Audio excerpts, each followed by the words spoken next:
Welcome to the Indian Gaming Association's The New Normal webcast. My name is Lisa Johnson. I'm the conference manager for the Indian Gaming Trade Show and Convention. I'd like to share a few housekeeping tips before we get started. Everyone is muted by default except for our speakers. If you have any questions during the presentation, please type them into the chat box. Now, without further ado, I'd like to introduce Victor Rocha, conference chairman of the Indian Gaming Association. Thank you, Lisa. Good morning, everyone. Good morning, Jason. Welcome to the New Normal, your go-to source for discussions on the gaming industry and key issues facing Native American tribes. I'm Victor Rocha, Conference Chairman of the Indian Gaming Association, joined by my co-host, Jason Giles, Executive Director of the Indian Gaming Association. Good morning, Jason. Morning. How's it going, Victor? Good, good, good. So today, Jason and I are, we want to take a step back and look at the last year, a year that was defined by our fight against, gray market sweepstakes casinos. And we'll talk about the growing challenge of prediction markets, from California's legislative action to the federal court battles and the shifting regulatory landscapes. We're going to take a look back and see how the year is. And more importantly, we're going to look forward and what we anticipate to the next to the upcoming year. And Jason, I say a year because it's been almost a year since we kind of went against sweepstakes. It was really it's kind of hard to believe it's been a year, but I think the crazy part is that as an industry, everybody was asleep on this, and everybody was asleep on the wheel. It's just still mind blowing that so many smart people could get caught flat-footed, you know, Well, and including ourselves. right. I was about to say, I mean, to some extent, we were in that boat because when we first started hearing about this from tribes in different states, it was hard to sort of, conceptualize what that meant across the country. And we would say, well, this seems like a problem in your state. Go talk to the state folks there. And then, of course, they would say their state doesn't care. They're not doing anything about it. And it would get even more granular than that in the past, whether it was Wisconsin tribes complaining about local pub owners with their machines, California with the poker, put the card rooms and whatever they were offering that the attorney general would refuse to acknowledge even existed. And it gets down into that weird you know area where the confluence of local, tribal politics and our organization, we always take things nationally. And but like so much today, Victor, technology just sort of pushed it to the forefront.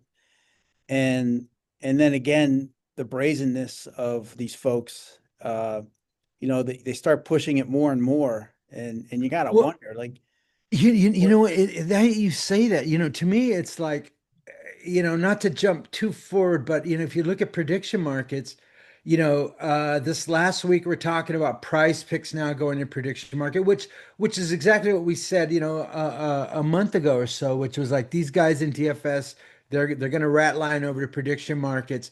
Now you got Poly Market, you have the new one with Jeff Ifra coming in there, seeing his opportunity, and it feels like everybody's running into that space where uh, uh, it feels like a bunch of people playing hide and seek, but all running behind into the same place.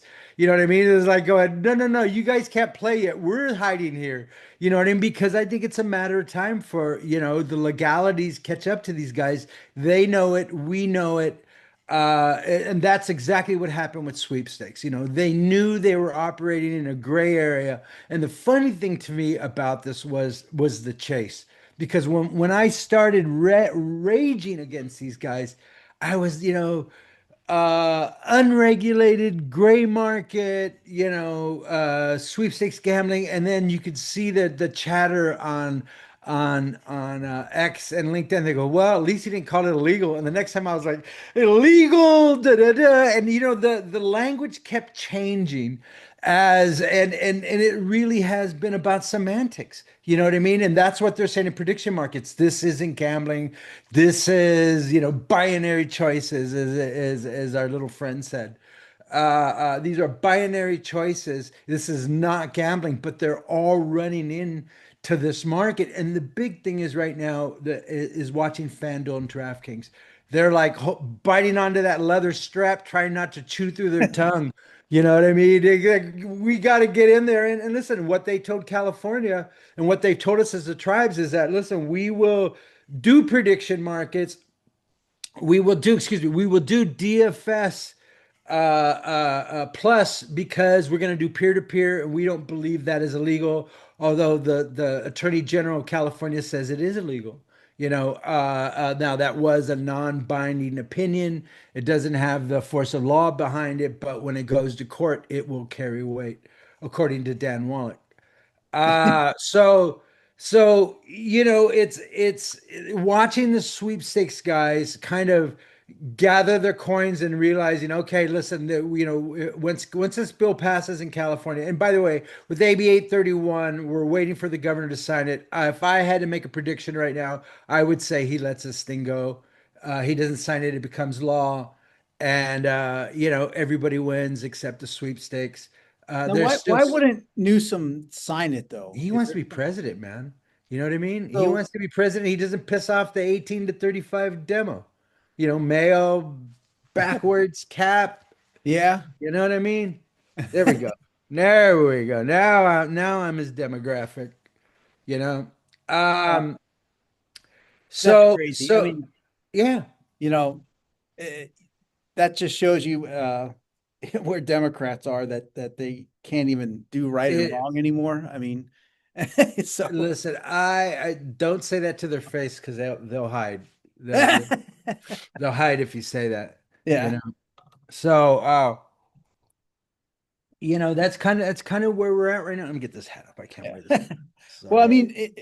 mean, when just for our tribal gaming commissioner folks listening, our tribal gaming regulators, um, this I think it's a good case study in how you've got to just start being bold about this stuff and not being afraid if you're the chairperson of the gaming commission, just to start issuing your own opinions and get the ball rolling on this. Tribes have got to be the ones to start to sound the alarms on a lot of this stuff. I wish tribes had that we were able to, move on the CFTC thing right away and get tribal gaming commissioners out there to explain to their states why this stuff is illegal. And Because I think it carries a great weight as opposed to coming from lobbyists like myself or our organization, and then other tribal organizations that maybe are associated with Democrats or left leaning too much. That they have an easy open line of attack on all that. But when it's a tribal gaming commission and a state attorney general, now it's serious, right? And that's kind of what undid these sweepstake guys. But we talked about the brazenness of them, and they may have, dug their own hole. What are these prediction markets thinking? They're just out there calling it gambling, and betting is now legal in all 50 states.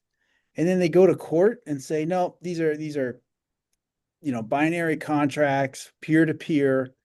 They're just making ludicrous arguments, and sometimes they make them on a 5-part tweet that you're supposed to read on a Twitter. and Uh, uh and it's just like none of it makes sense what they're doing in terms of you're making money hand over fist. I'd just sit back but they're super aggressive getting out there advertising. well, They don't care. look at it was the same thing with sweepstakes. Until I saw that third wave at the vampire party. You know what I mean? Yeah, I wasn't aware of the size of the threat.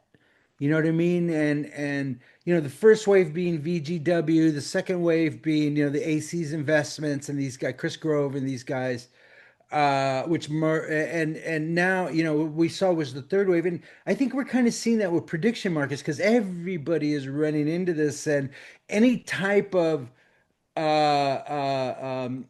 straight face when they say it's not gambling is kind of ridiculous at this point because right. that's all everyone's going into because it's the opportunity that they see it and they're going to blow it. They're going to Well, blow it. how about Kalshi is losing market share. Everyone's, you know what I mean? Everyone's going to come in. I guess the big deal is what Polymarket coming in and crypto.com, the DFS, underdog and price picks rat lining to prediction markets. You know what I mean? So it's going to Right. be really hard to make that argument in a court of law when it gets this particular argument gets there, and it will get there. And Jason, what I think one of the important things that we can talk about is, in the last year, what has really been quite amazing is the unity of the industry coming together, and and especially the commercial and the tribes. With the tribes, you and I were just in Minnesota, and it was really eye-opening. I think it was eye-opening for us, and I think we opened some eyes while we were over there also. Right. You And know, the Minnesota state legislators understand this issue, uh, much more clearly than I would have expected them to. And obviously, that's the work of Minnesota Indian Gaming Association and Andy Plato, big, Andy. big, big, and the lead tribal leadership. Big Mhm. credit to those guys. And at some point, they're going to have to answer. Same thing with the Daily Fantasy Sports Plus, where they said it was peer to peer. These guys claims that it's peer to peer, and they're just facilitating that. Except that Roshan Johnson, Chicago Bears, that didn't look like a peer to peer contract, and so they just keep laying the evidence out there for for everybody to see. I just don't know when Congress is going to wake up and say stop this nonsense. Well, you know what, Jason? I mean, if you look at California, 50 states, 50 different ways to attack the problem. You know what I mean? If you look at sports betting across the country, every state that has it, it's a snowflake. They're all each come different from the other. I feel like everybody had to reinvent the wheel. You know what I mean? Every time they had a sports betting contract, they started from scratch, when man they started with Darwin and then they went to modern day. I mean, it was just absolutely ridiculous. So, but you see that the industry has risen up and have waken up. You know what I mean? We were just as shocked as anyone as we woke up. And by the way, I had had several meetings with Chris Grove, and he was telling me, get on our team. We'd love to have you. We need more tribes on our side. We're doing sweepstakes and stuff. I had two meetings with the guy, Mhm. and what he didn't say, and what I, big dummy, didn't really figure out, that he was saying, we're live in California and we're taking money out of it right now. If he would have said that, then I would have jumped over the table, you Right. know. But that's not what was said. It's all been a question of semantics the whole time, man. You know what I Well, mean? What you that say and what you don't say. and see that's where we're having issues with these prediction markets, so-called prediction markets. I want us just to start saying the illegal gambling racket is the semantics, and then you have a federal regulatory body that backs up the semantics, or at a minimum just goes along with it. Right. And at some point, NIGC, to the extent we ever can get a person in there, I don't expect a Trump nominated person to come out against prediction markets over at the NIGC. But then again, tribes fully fund that agency. Right. I think we got some say here on what they're going to allow and what they see as acceptable. And that's the next big fight. And we're tribes, I think, are well situated for that because so many federal laws are just ignored now. Hey, IGRA, why are we paying? Why are we supporting this agency that's not protecting and doing what they're supposed to do, regulating gambling on the reservation? And we got all these prediction markets coming and going off the reservation. And Self-certified, by the way. yeah, what do you say, NIGC? You got to say something to the CFTC. And Listen, I adore those people over there. They're doing a great job and hard work, but their silence is deafening, Mhm. you know. Well, And it's not like we don't notice that their voice is missing in this argument, and not just them, like as you mentioned, I think a lot of the regulators, I think, who wants to jump into this fight, who wants to pay for it. One of the things that happened, Jason, speaking of paying for it, you guys would say you, I got us. I was in the next room doing the conferences, but you guys were talking about having unity about going to prediction markets. Uh, well, the unity is still there, Victor. I mean, going against prediction markets. Yeah, I Yeah. guess that. And Sorry. and thankfully, the AGA just been a fantastic partner. Really, nothing started to flip until the AGA came out hard against Quintens, or at least there were some hopes of optimism once they did that, because it started to wake up some of at least some of the senators. And now there is a bipartisan letter being floated around uh, to be sent over to the CFTC that asks some hard questions about this stuff. And I'm sure that the prediction market companies have seen it, and whether that's going to change their behavior, I don't know.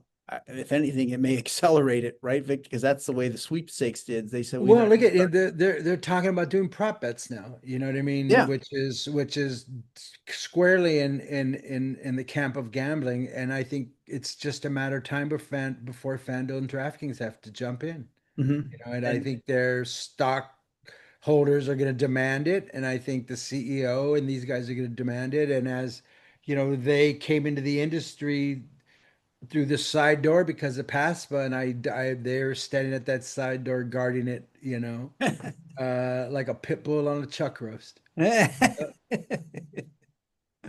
You know, and but you throw everything over top of that. You know, now we got this darn ridiculous government shutdown, which seems like a preordained deal, that there's going to have to be some kind of extent of a shutdown, whatever that may look like under the Trump can we administration. just shut the elevator down or something? Can we just stop the Yeah, elevator? Something right, to make it, it doesn't work, does it? Just right. slows them down. Yeah. It seemed to make him really tired during his speech, having to walk 30 steps up. but uh,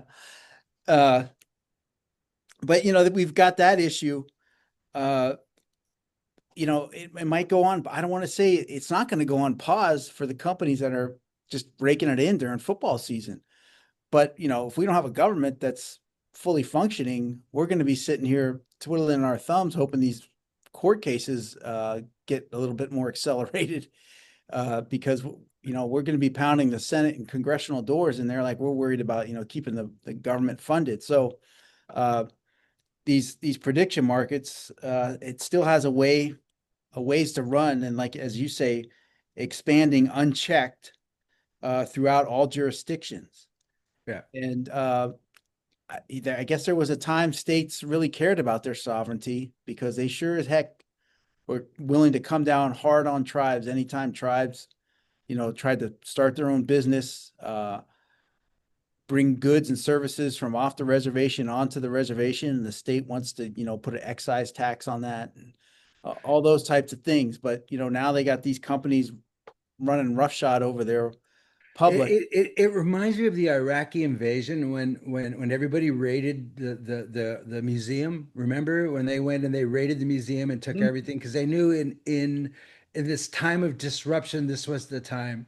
You know what I mean? And that's what it feels like. Everybody's running into this before the adults come into the room, because right now there's no adults. Now the whole interesting with Quintens has been very fascinating. Again, we came out against it, but it wasn't enough.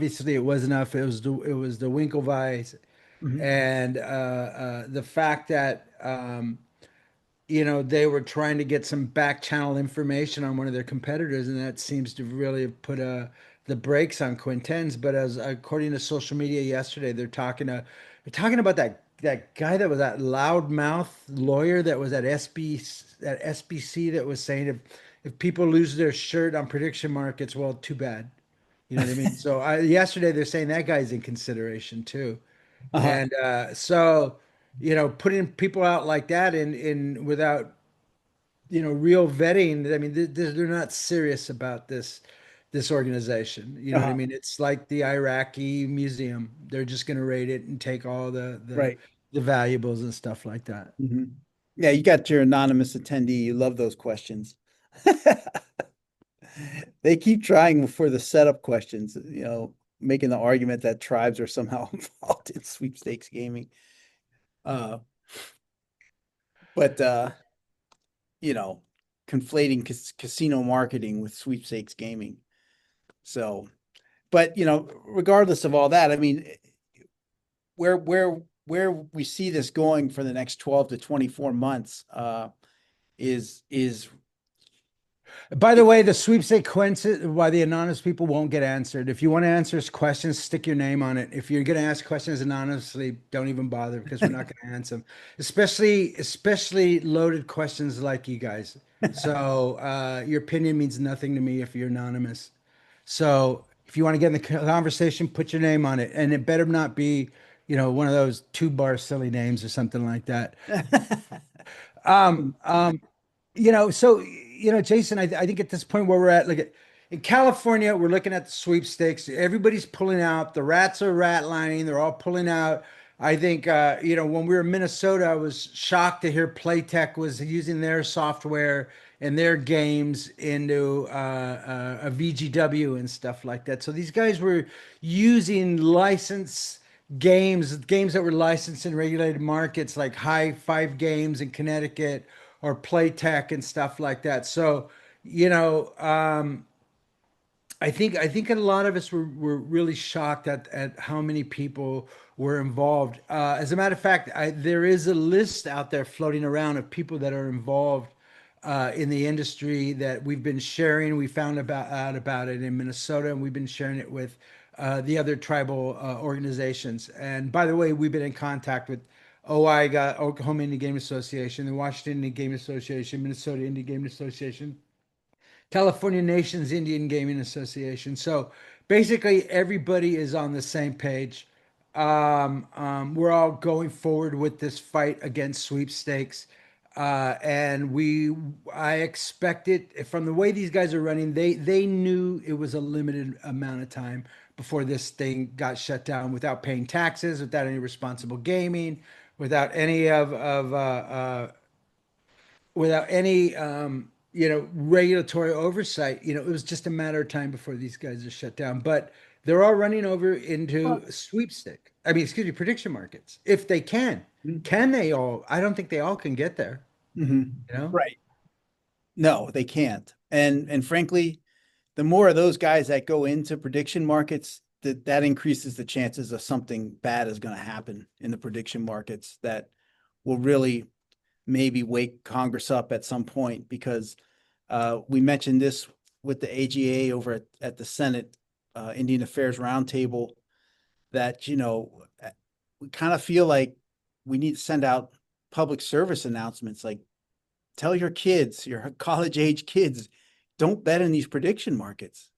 People have already been screwed over on bets that they purportedly won, and then they were told they didn't win. And that's not how it works. And Well, not, I have to tell you, in my role in Pachunga.net, I'm seeing more and more and more stories about right. gambling addiction in teenagers and college kids.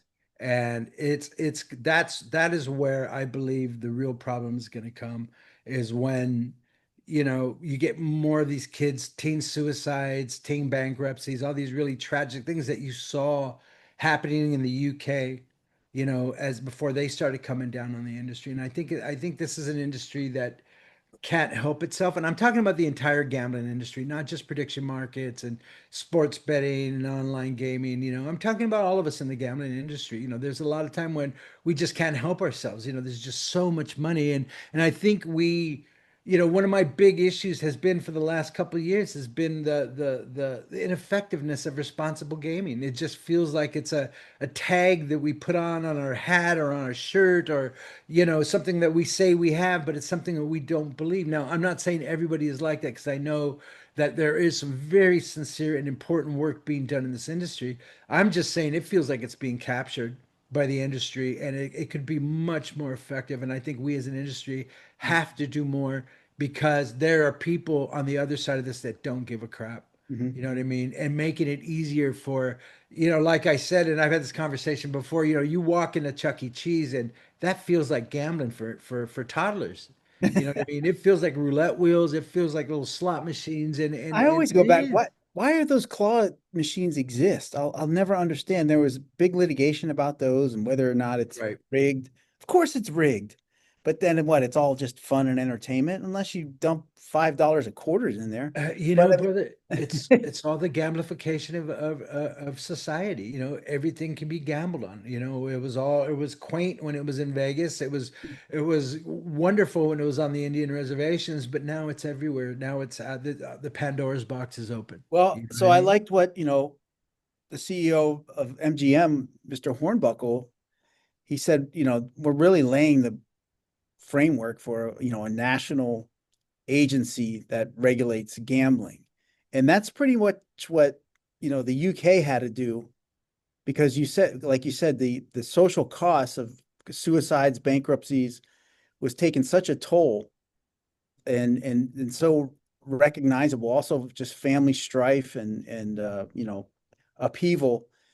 Now what they're operating under bet limits. They're operating under time limits.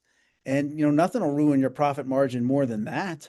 I mean, so why not have some upfront controls where, hey, when a guy's had enough, he's had enough. You know your customer, okay, the billionaire or the millionaire guy that comes every day, he can lose a couple hundred grand. But you see the same drunk guy always there asking for market, that kind of stuff, Victor, the self-reporting that, the guy that's on the list. If you take positive steps to do that and know your customer, you can at least have a handle on it and show Congress, no, we do deal with it in this manner. But the prediction markets, God knows what's happening, on a day-to-day basis here, where and it each day more and more I'm just amazed how, Polymarket is constant on CNBC now, Victor. And Right. like, they were talking about the New York City mayoral race this morning, and they throw up the Polymarket odds right now. You know, that's the gamification of everything. But Polymarket, I mean, Was uh, was was Contessa wearing a Polly Market hat? shit. That's the other part of it, right? They're all friends with these people, and so you maneuver around this stuff at your own peril. But I'm glad we've got the AGA in a good spot right now, and maybe some of these commercial gaming CEOs are starting to see the threats, the existential threat to their business. It won't be capitalism anymore. It'll be a federal agency telling you basically how much you can or cannot make and how much your customers can gamble and when they can gamble. Is that where we want to end up? So Well, then and I think the other thing here is that you're starting to see a real clear delineation between, companies that are hostile to tribal gaming. You know what I mean? There's ones on the other side that saying, listen, we don't care. And I think Price Picks and Underdogs are a great example of these. They were running around California trying to get tribes to support them. They've talked to me a bunch of time, inviting me to dinners and coffee and all this stuff, and I said no every single time. And so now, when the attorney general puts out that letter saying that, it's illegal, they say, well, we're not doing house banked anymore. We're doing peer to peer. We say this is legal. You know what I mean? And that's what Price Picks has done. They've gone peer to peer all across the company. But I think they sense the end of that now, and nor it was all crimes of opportunity, and now they're rat lining over to prediction markets because they can see the end of fantasy sports, and more importantly, there's much more money to be made over there too. You know what I mean? So, there's nothing altruistic or innovative about it. It's all about money, you know. So my point is that these companies are not friends to the tribes, and I think you can expect in California, once we finish putting the stake through the hearts of these sweepstakes companies, that DFS plus is going to be at the front of the agenda, and I definitely know we will be talking about it. We will be talking about why it's such a threat to tribal gaming, and people who are in that market need to be concerned, and that is also FanDuel and DraftKings and everybody else who's in that market. You know what I mean? That is, are you gonna, whose side are you on? You know, can we believe you when you say you believe in tribal sovereignty and you're saying that you believe in what the tribes are saying and you're going to be our allies? And then on the other hand, you're preparing to come to the market through prediction markets. You know what I mean? That's a big red flag for any relationship going forward. Right. Gary Green makes a good point on here, Victor, that, these illegal gambling schemes have been around for a while, just by a different name. And he's right. He put it in perspective. I've even forgot some of those old scams, the old, the phone card and prepaid calling payouts. I forgot about those, the internet cafes. Geez, that was early on in the .com era. But, what Pokemon is gambling. It is in a way. Yeah. But For hold on, let me answer a question Yeah. to Marcus Donito uh-huh. from Sweepstakes. You know what? We don't talk to industry plants like you. We don't. There's a certain amount of the industry that are hostile to the industry, to the tribes, and something like Sweepstakes that is invested by the sweepstakes industry that is. So, Marcus, we're not going to answer your question. I will email you and I will tell you how I feel about you and your company offline. So if you want to see me over at G2, I'd love to tell you how I feel about you and your company. So we're not going to answer your question. So bye, buddy. Um, um, uh, you know, Once sweepstakes are dead and they were going to die, you know what I mean? They're all ratlining over. They've run from state to state to state, and like I said in the beginning, we wanted this fight in California. We knew what we were capable of doing. We also knew that they were incapable of fighting a fight like this. So once we drive that stake through the hearts of sweepstakes, and we will, and it will get done. You know, the next fight will be DFS plus. That's going to be the next one in California. And that's prediction markets is another fight. And like you said, what is really important about prediction markets and what people should take away from this is that you're looking at it very unified. I have, um, gosh, what do I got right here? I got a statement right here from the Oklahoma Indian Gaming Association today. The Oklahoma Indian Gaming Association remains steadfast in its opposition to unregulated gambling models such as sweepstakes casinos, DFS plus operators, and federally regulated prediction markets. These enterprises threaten the integrity of tribal gaming, undermine the state tribal compacts, and erode the inherent rights and victories won in the halls of Congress and the courts that recognize the sovereign authority of tribal governments to regulate gaming within their jurisdiction. Oklahoma's tribal nations have built one of the most successful and respected regulated gaming markets in the country, generating revenue that supports citizens and programs, strengthen the local economies, and contribute to critical state and local services. We are committed to protecting that framework from illegal operators and gray market schemes. OIGA will continue working with tribal leaders, state partners, and national allies to ensure that tribal gaming remains protected, exclusive, and a model of effective regulation. So, this is one of many that we're getting. Sinaga and I were talking. Rebecca George and I were talking this morning. We were in 2 weeks ago in Minnesota for the week with Andy Plato and the Minnesota Gaming Association. So the tribes are united in their opposition. You know what I mean? And that's one of the things that I'm most proud of, Jason, that this last year that we've really been very persistent in our messaging, very persistent in our outreach. And by the way, brother, I'm so proud to be working with you because I've really seen what you're capable of, and when you're focused as the soldier that you are, and you've been incredible, and I think a lot of credit goes to you. A lot of credit goes to Chairman Stevens for leading this thing and letting us off the leash, to go after this thing. Yeah. So, without unity, we would just be here talking to ourselves. Yeah. You know? And, we only recently, on a motion from our board members in California, we sort of coalesced around three principles for dealing with prediction markets. And now they want to take those and expand them out and or make them unique to each tribal situation in each state. And so that also includes if you're in a state with compacts coming up, Oklahoma, being one, you know, we've got to start to think broader in terms of the next round of compacting. And to the extent a lot of these guys, especially the prediction market companies, are going to be out there saying, you know, tribes have an unfair advantage, tribes have a monopoly, and all this nonsense without any appreciation of the history of how we got here. You know, if it's a time to look at the whole gambling industry and upend everything, if that's what this is all about, these crazy 8 months, and we got another 3 years, if everything's on the chopping block, then let's really look at it, because one thing that's not on the chopping block is our sovereignty.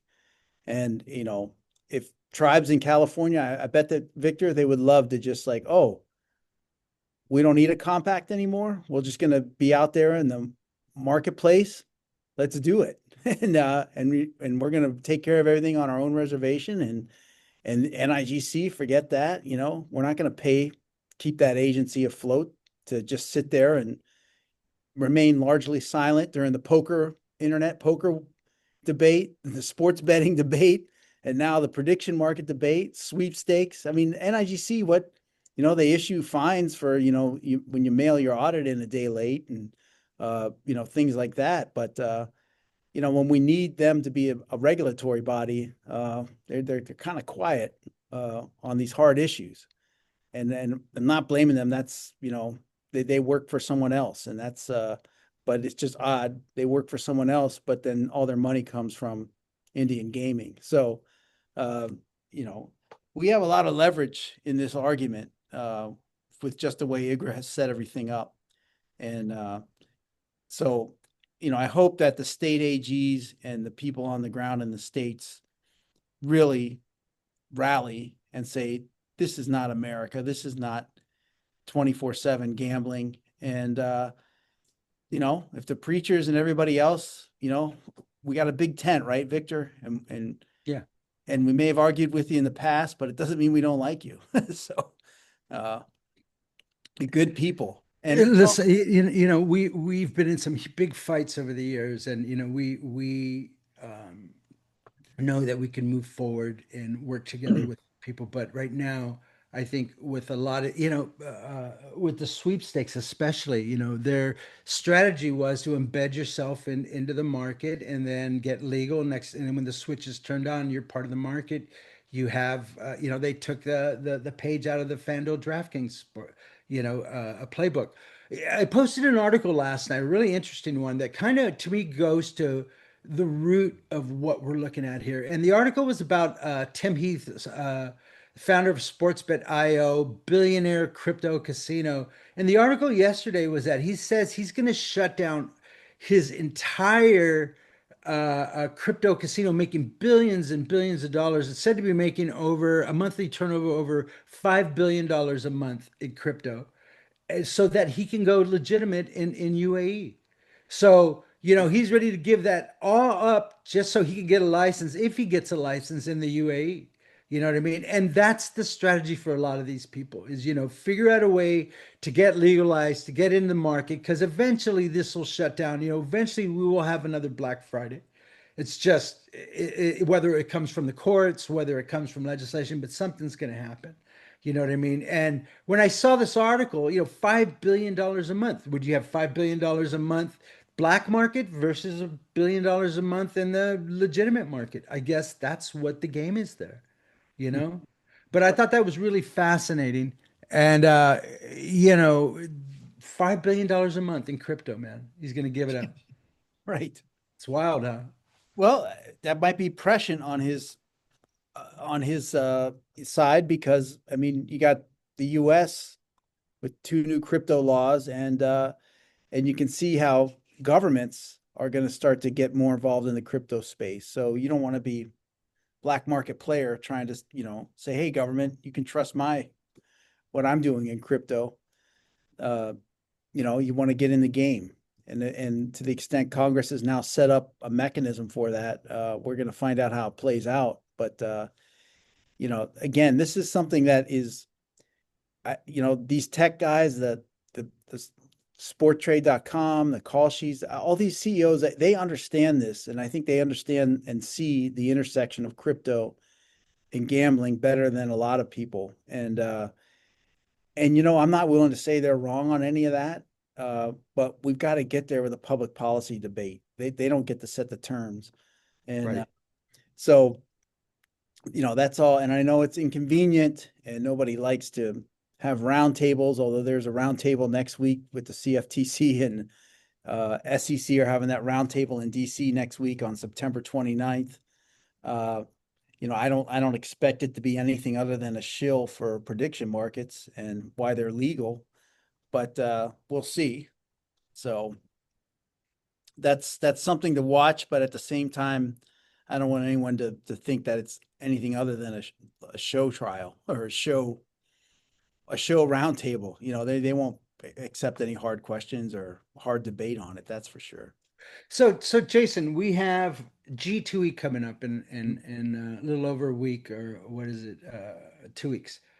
So what do you see happening in the next year? So going in G2E, I think a lot of us are going to go in. We're going to, like I said, it's been a year since the war on sweepstakes opened. I think we've had a lot of victories. I think, they ran from state to state. I don't think everybody expected them to be the cowards that they were. They just ran from state to state, and like everyone used, the whack-a-mole thing too. But it just, with the whack-a-mole, there's unlimited. This one, there's only so many states you can run to, and pretty soon you're going to get whacked. You Right. know what I mean? And like I said, I knew they weren't going to run from California. There's too much money. Once we make it illegal here in California, I expect them to create nests over in Texas, and that won't last long. You Mhm. know what I mean? So I think everybody, the conventional wisdom is saying sweepstakes, the end is near. The software guys are pulling out. I think all the political pressure and all the legal pressure with the state attorney generals and all this stuff, and the amazing work that the AGA's done, and Howard Glazer and Steve Damasi from Light and Wonder. They've done incredible work getting the message out there. So I think it's a matter of time before sweepstakes is over. So I think when we get to G2E, I think a lot of us will be comparing notes. And like I said, IGA is working in lockstep with the other trade organizations around the country. So, the unity is very much real Mhm. and tangible. This isn't, vaporware. This is real. So what do you see now, Jason? What do you see coming up? Well, I mean, G2E will be interesting. You got a lot of good panels there, Victor, and NIGC is going to be speaking there. I hope a lot of our tribal folks come out for that and listen, and hopefully NIGC will take some questions from the audience. I mean, that wouldn't kill them, would it?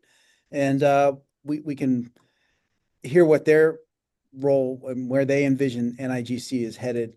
But Victor, for the next 12 to 24 months, it's going to be a lot of up and downs. Indian country rightfully is mainly focused on cuts to the federal government that impact healthcare, education, infrastructure. And this CFTC's thing is important in the gaming world, but when your tribal schools are losing funding and you can't repair the windows or keep the heat on, those are serious day-to-day concerns that our tribal governments have when their police forces are, at risk of being reduced because DOJ grants are no longer available or being clawed back. All that kind of stuff is creating real pressure, and not just on tribal governments. The state governments are starting to see it too, where it impacts their schools and basically health and safety things. So again, I don't know where this ends, Victor, because right now we're staring at this dopey government shutdown, which should never happen, and that literally slows everything down to such a trickle.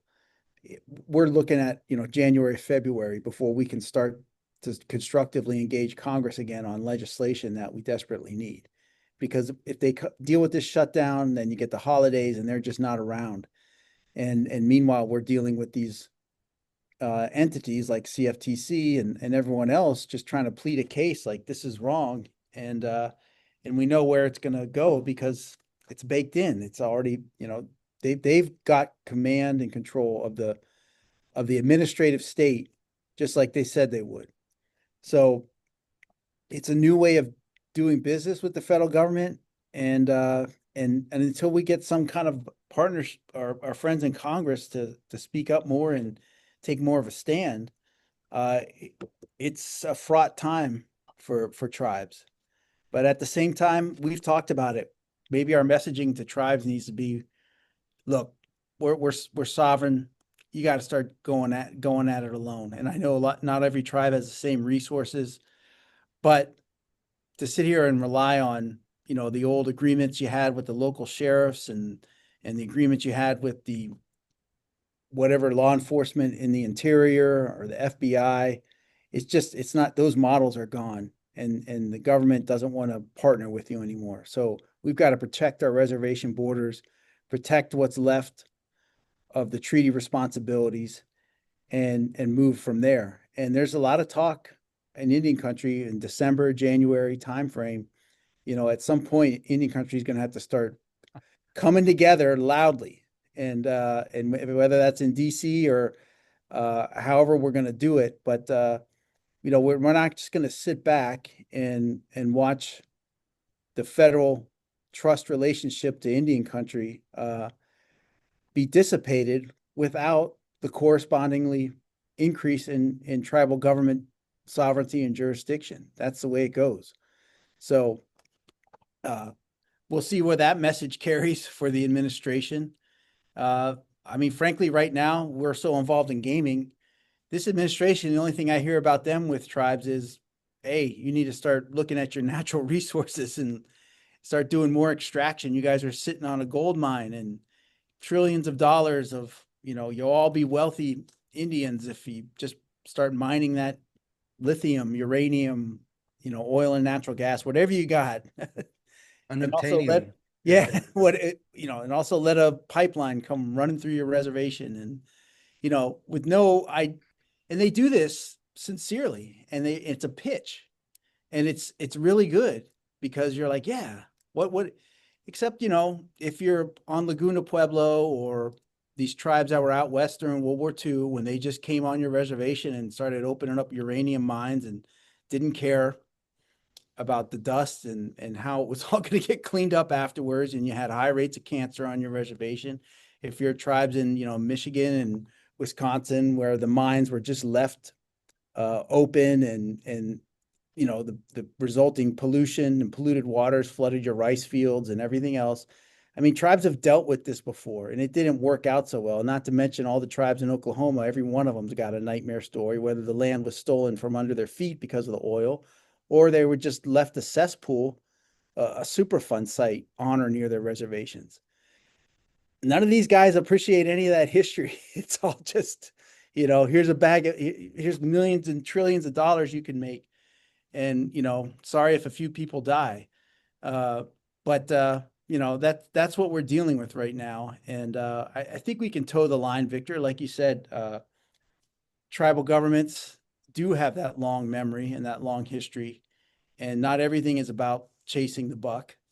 But at some point, like the gentleman from the Sweepstakes, he keeps saying there's tribes out there that are left behind and this and that, and it's like, those tribes will choose sovereignty over every time, and because you're a tribe located that just couldn't benefit from the gambling explosion because you're not near a population center, they're not looking to make a quick buck either. So, and in some cases, I think a lot of those tribes may look around and realize that, hey, we have a reservation that's, still us primarily. Our neighbors are nice to us. We don't have all the problems associated with all of a sudden an influx of a new community and new businesses that a big casino can bring. And tribes deal with that too. But, and we think it's a net positive for the surrounding community. So there's ways forward. And again, our job is right now to lean on tribal leaders and tribal governments again for that innovation that really took tribal gaming to the next level. There's got to be new innovation out there. I thought we were seeing it with regards to energy, Victor. A lot of these tribes that are left off the grid, or the first one's off the grid when there's a natural disaster, and the last one's back on the grid. They needed their own form of energy, and a lot of tribes are doing that. And there was all those grants under the Infrastructure Act under Biden. But now that's all just ripped away for what reason, I don't know, because someone has a hang up over windmills Jason, and whales and birds hitting the windmill and whales diverting. I mean, it's weird. We were calling that, before that, a year ago, we were calling that, saying, look you have that grant money there, get that grant money before it's gone. But I don't think anybody expected it to be gone this fast at that level. You know what I mean? Because Congress already appropriated it, and you wouldn't think that they could just rip it away. Hey, what the heck? It's in law. But in any event, Victor, again, our tribes that are trying to become self-sufficient and trying to have their own energy production. And then all I hear every single day is about how much more energy this country is going to need for all these data centers and AI and robotics and everything. Yeah. And, I just don't get it, why you would take things off the table like that, particularly for our tribes that are in rural areas that have a lot of wind and have a lot of solar, and have already demonstrated, hey, for our small community, we can be totally self-sufficient here, and not have to wait for the California Electric Company to come back up and fix the damn pole that's probably going to fall down and start another fire anyway. So that's again, I don't have much clarity on this because the past 8 months I never could have predicted. So, how fast we got to where we are. Well, Lee, I think the upside of this is that all the unity you're having with sweepstakes will go into prediction markets. Now, one of the interesting things here, and it's something you and I have been talking about, Jason, is that, I'm starting to think about the agenda for our annual show, and part of it will be crypto and the adoption of crypto and how we're going to use it, how we'll use it on a daily use. I've been talking to Victor Newsom over at talking to everybody that I know that's in the industry that is legit. And, how do you identify the legit people from the grifters? You know what I mean? And there's a lot of grifters in that market too. So, but it's incumbent upon us to help the tribes understand what this is and what it means for us in the future of gaming. I don't see that with sweepstakes. I don't see that with DFS 2.0 or plus. And I'm still out on prediction markets. I'm still trying to wrap my mind around that, but I don't see any way for sweepstakes to survive it. And that was a great example of the tribes stepping up to protect their sovereignty. The tribes that have always stepped up and fought for tribal sovereignty, the same tribes that stepped up and fought against FanDuel and DraftKings in the SBA, a couple of years ago. That's who will be leading this fight going forward. It'll be Sinigo, it'll be Tassin. You know what I mean? And, they are, listen, we've never stopped fighting, man. We have never stopped fighting since the 90s. Well, so, and, I think this could get me in trouble but I think the two states that are going to be at the forefront of this are California, just given its sheer size, and the tribes there are just so well connected at this point and have a lot of influence within the state. And then the second one is Oklahoma, a very red state, but then again, very dependent on what the tribal gaming contributes to Oklahoma.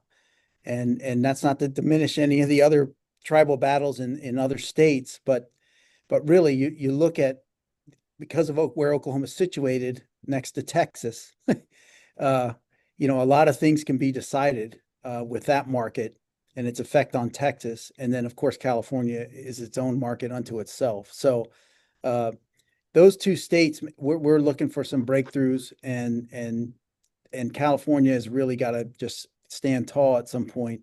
And we wish the AG there was more receptive to what's going on in the prediction markets. And I don't know why he can't see what a threat this is to his public in California. given the amount of professional sports teams you have and colleges.